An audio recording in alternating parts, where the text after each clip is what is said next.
नमस्कार दोस्तों, स्वागत है आपका हिमगुरु नॉलेज पॉइंट यूट्यूब चैनल पर। दोस्तों आज की वीडियो काफी मजेदार होने वाली है। आज हम समय परीक्षण जो टाइम टेस्ट है हमारा, जो आज का विषय है, उसके रीजनिंग के कुछ क्वेश्चन सॉल्व करेंगे और काफी ज्यादा मजेदार होने वाली है दोस्तों।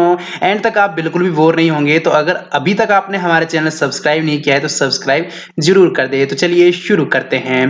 पहला प्रश्न है, यदि 1 जनवरी 2010 को सोमवार था तो 31 दिसंबर 2010 को कौन सा दिन होगा। दोस्तों देखिए, यहाँ पे पूछा गया है कि 1 जनवरी जो है तो साल का पहला दिन है, वहीं 31 दिसंबर जो है तो साल का अंतिम दिन है। अब हमें पता करना है कि साल के प्रथम दिन में जो है तो सोमवार था। अब जो साल का अंतिम दिन होगा वो कौन सा दिन होगा दोस्तों, ये ज्ञात करने के लिए बोला गया है। सबसे पहले रीजनिंग में जरूरी होता है कि आप प्रश्न को समझें। तो यहाँ पे ऑप्शंस दिए गए हैं, सोमवार, मंगलवार, रविवार या फिर वीरवार। तो आपको देखना है दोस्तों। देखिए दोस्तों, पहले तो आपको देखना है कि क्या ये लीप वर्ष है। ठीक है दोस्तों, जब हम 2010 की बात करते हैं तो एक ये लीप वर्ष नहीं है। ठीक है दोस्तों, एक तो ये लीप वर्ष नहीं है। दूसरा आपको देखना है कि अगर ये लीप वर्ष नहीं है तो ये सामान्य वर्ष है। तो सामान्य वर्ष में क्या रहता है दोस्तों, कि जो पहला दिन रहता है वही अंतिम दिन रहता है। ठीक है दोस्तों, तो इसमें क्या होगा, जो 1 जनवरी 2010 को सोमवार था तो 31 दिसंबर 2010 को भी सोमवार ही होगा। दोस्तों आप चेक कर सकते हैं, कोई भी सामान्य आप वर्ष ले लीजिए, चाहे वो आप 2009 ले लीजिए। ठीक है दोस्तों, चाहे वो 2007 ले लीजिए, चाहे वो आप 6 ले लीजिए। इस तरह से जो भी आपका सामान्य वर्ष रहेगा लीप वर्ष को छोड़कर, उसमें जो साल का पहला दिन होगा वो और साल का अंतिम दिन जो होगा वो बिल्कुल सेम रहेंगे। तो दोस्तों है ना बिल्कुल नया सा कंसेप्ट। दोस्तों इस बात पे लाइक जरूर कर दे वीडियो। तो चलिए बढ़ते हैं अपने अगले प्रश्न की तरफ। हमारा अगला प्रश्न है, यदि 1 जनवरी 2008 को रविवार था तो 1 जनवरी 2009 को कौन सा दिन होगा। दोस्तों समझिए, 1 जनवरी 2008 को एक साल का प्रथम दिन है और एक दूसरे साल का प्रथम दिन है। तो दोस्तों एक साल का प्रथम दिन तो हमें दिया है कि रविवार है, तो दूसरे साल का जो प्रथम दिन है जो 1 जनवरी है वो कौन सा दिन होगा। ऑप्शंस में आपके पास है रविवार, सोमवार, मंगलवार और बुधवार। तो दोस्तों मैंने जैसा कि आपको बताया था पिछली वीडियो में, वो सामान्य वर्ष वाला कंसेप्ट था कि पहले आपको वर्ष देखना है कि है कौन सा। तो देखिए, जब हम पहली लाइन में देखते हैं, रीजनिंग इसीलिए पहली लाइन में देखते हैं, तो जब यहां पे देखते हैं 2008 क्या है दोस्तों, एक लीप वर्ष है। आपको पता है एक लीप वर्ष हमारे पास आ गया। ठीक है दोस्तों, तो हमें क्या करना है, लीप वर्ष में अलग कंसेप्ट यूज करना है। 2009 तो लीप वर्ष नहीं है, परंतु 2008 तो लीप वर्ष है ना दोस्तों। तो लीप वर्ष में क्या करते हैं हम, लीप वर्ष में हम जो होते हैं तो विषम 2 दिन जो होते हैं वो बढ़ा देते हैं। 2 दिन किस तरह से दोस्तों, देखिए जब रविवार की बात आती है तो जब हम 2 दिन एक बढ़ेगा हमारा इस वर्ष में। ठीक है दोस्तों, एक हमारा बढ़ गया जो 365 से, ठीक है दोस्तों, 365 से 366 दिन हो गए। ठीक है, तो एक दिन तो उसमें ही बढ़ गया, बाकी जो हमारा रहता है एक दिन वो 2009 में बढ़ गया। तो दोस्तों इस तरह से हमारा जो रहता है लीप वर्ष में वो हम 2 विषम दिन बढ़ा देते हैं।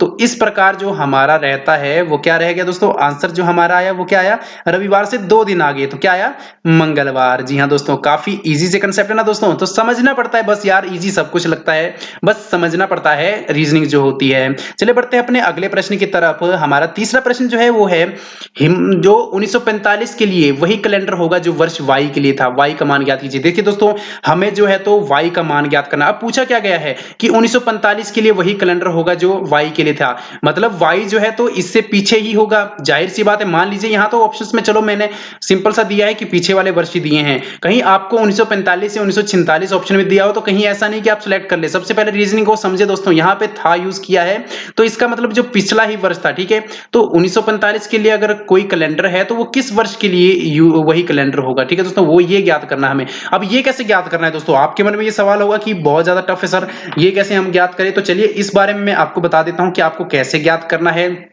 देखिए दोस्तों, इसमें एक कंसेप्ट यूज होगा। क्या कंसेप्ट यूज होगा, देखिए हमें सबसे पहले ज्ञात करना है कि 1945 से लेकर, ठीक है दोस्तों, 1945 से लेकर हमारे पास किसी वर्ष तक कितने दिन आते हैं, कितने विषम संख्या आते हैं। ठीक है दोस्तों, वो ज्ञात करना है। जो इसका के लिए वही कैलेंडर होगा जो वाई के लिए था, वाई का मान है। दोस्तों इसका सही उत्तर है 1934। अब देखिए 1934 किस तरह से होगा वो आपको समझा देते हैं।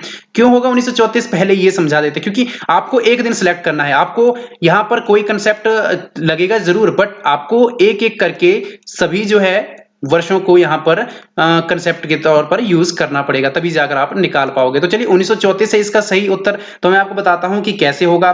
देखिए दोस्तों, सबसे पहले आपको 1934 से लेकर 1945 तक लीव वर्षों की संख्या ज्ञात करनी है। तो जब हम 1934 से लेकर 1945 तक, ठीक है दोस्तों, 1934 से 45 तक जब हम लीव वर्षों की संख्या ज्ञात करते हैं तो कितने लीव वर्ष आते हैं इसके बीच में? 3 लीव वर्ष। ठीक है दोस्तों, 3 लीव वर्ष आप भी जानते हैं। ठीक है दोस्तों, तो 3 लीव वर्ष जब ये आते हैं तो उसके बाद क्या इंपॉर्टेंट रहता है वो समझिए दोस्तों। 3 लीव वर्ष आते हैं और साधारण वर्ष होते हैं 8। तो कुल मिलाकर कितने वर्ष होंगे? 11। ये तो आप जानते हैं, 8 साधारण वर्ष प्लस 3 जो हमारे पास, जो मैंने आपको बताया लीव वर्ष, ये हो गए 11 वर्ष। अब इसमें एक नया कंसेप्ट है कि हमें देखना है विषम दिनों की संख्या कितनी है। ठीक है दोस्तों, एक तो 3 लीव वर्ष हैं इसके, है ना, 3 लीव वर्ष हैं और 8 सामान्य वर्ष हैं। तो जब 3 लीव वर्षों की हम बात करते हैं, ठीक है दोस्तों, तो इसको हम कर देते हैं 2 से मल्टीप्लाई। विषम दिन तभी आएंगे ना दोस्तों, क्योंकि ये तो एक सम संख्या है ना, जो लीव वर्ष आते हैं वो सम संख्या आती है, तो इसको 2 से हम मल्टीप्लाई कर देते हैं। ठीक है, और वहीं जब हम बात करते हैं सामान्य वर्ष की, तो इसको 1 से हम मल्टीप्लाई कर देते हैं। ठीक है दोस्तों, जब 1 से मल्टीप्लाई करते हैं तो हमारे पास कंसेप्ट आ जाता है 14, है ना दोस्तों।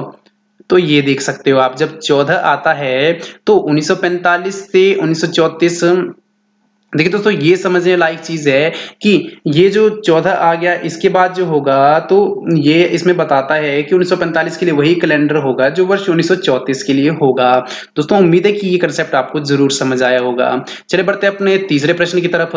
एक घड़ी को आईने के सामने रखने पर लगता है कि समय जो हुआ है वो क्या हुआ है? 7:14 हुआ है। और घड़ी में सही समय क्या होगा? तो दोस्तों देखिए, जब हम किसी एक घड़ी को, ठीक है दोस्तों, मान लीजिए ये घड़ी है, उसको जब हम किसी आईने के सामने रखते हैं उस पर समय जो होता है 7:14, कुछ ऐसा ही मान लीजिए। यहाँ पे 7 आ गया हमारा, ठीक है, और यहाँ पर हमारा आ गया ये 2, ठीक है दोस्तों, और 3, और इसके बीच में कहीं जाकर ये जो रहता है यहाँ 14 आ गया। ठीक है दोस्तों, 3 से ऊपर 14 आ गया।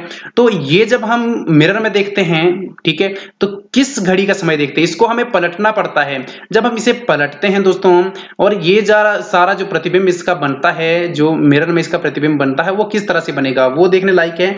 तो इसका सही उत्तर जो होगा दोस्तों, वो हमारे पास होगा 4:46। ठीक है दोस्तों, 4:46। आपको बस इसी तरह से देखना है, एक घड़ी बना लेनी है, उसके बाद आपको कंसेप्ट याद रखना है, उसके बाद ही आपको आगे जो रहेगा वो सब कुछ इसमें देखना है। बढ़ते हैं अपने अगले प्रश्न की तरफ। अगला प्रश्न है हमारा, जो अंतिम प्रश्न भी है, वर्ष 2010 में गणतंत्र दिवस बृहस्पति को मनाया गया था, तो वर्ष 2011 में किस दिन मनाया जाएगा? दोस्तों ये समझने वाली चीज है कि एक तो 2010 में गणतंत्र दिवस बृहस्पतिवार को मनाया गया था, ठीक है दोस्तों, वीरवार को। तो वर्ष 2011 में किस दिन मनाया जाएगा? ठीक है दोस्तों, सबसे पहले जो मैंने वही कंसेप्ट बताया, जब इस तरह के क्वेश्चंस आएंगे सबसे पहले आपको देखना है क्या है, लीव वर्ष है? नहीं है दोस्तों लीव वर्ष। तो सिंपल सा चीज है यार, लीव वर्ष नहीं है तो आपको क्या करना है, इसमें डायरेक्ट एक दिन जो है तो इंक्रीज कर देना है। एक दिन इंक्रीज करना है दोस्तों, जी हाँ, एक दिन इंक्रीज करना है। बस एक ही दिन इसका इंक्रीज होगा जब लीव वर्ष नहीं होंगे। तो इसका मतलब है कि 2011 में वो किस दिन मनाया जाएगा? इसके अगले दिन। ठीक है दोस्तों, इसके अगला दिन कौन सा होगा? बृहस्पतिवार का अगला दिन जो होगा वो आपका रहेगा शुक्रवार। तो इसका मतलब 2011 को शुक्रवार के दिन जो गणतंत्र दिवस मनाया जाएगा। तो दोस्तों ये कुछ कंसेप्ट थे, इसमें से कुछ कंसेप्ट ऐसे भी जिन मैं अच्छे से नहीं समझा पाया होगा, तो दोस्तों उसके लिए सॉरी। पर कुछ कंसेप्ट ऐसे हैं जो मैंने काफी अच्छे से समझाए हैं। तो आप कमेंट बॉक्स में बता सकते हैं कि कौन से कंसेप्ट आपको अच्छा लगा, और अगर अच्छी लगी वीडियो तो लाइक करें। इस तरह की और वीडियोस चाहिए तो कमेंट बॉक्स में बताइए। लाइक का अगर आप करेंगे तो इस तरह की और वीडियोस लेकर आऊंगा, समय परीक्षण पर लेकर आऊंगा, और बाकी जो भी रीजनिंग रहेगी उस पर लेके आऊंगा। तो दोस्तों इसी के साथ अलविदा कहता हूं, और अगर आप हमारे चैनल पर नए हैं तो कृपया चैनल को सब्सक्राइब जरूर कर दिया है और वीडियो को लाइक और शेयर करें। धन्यवाद।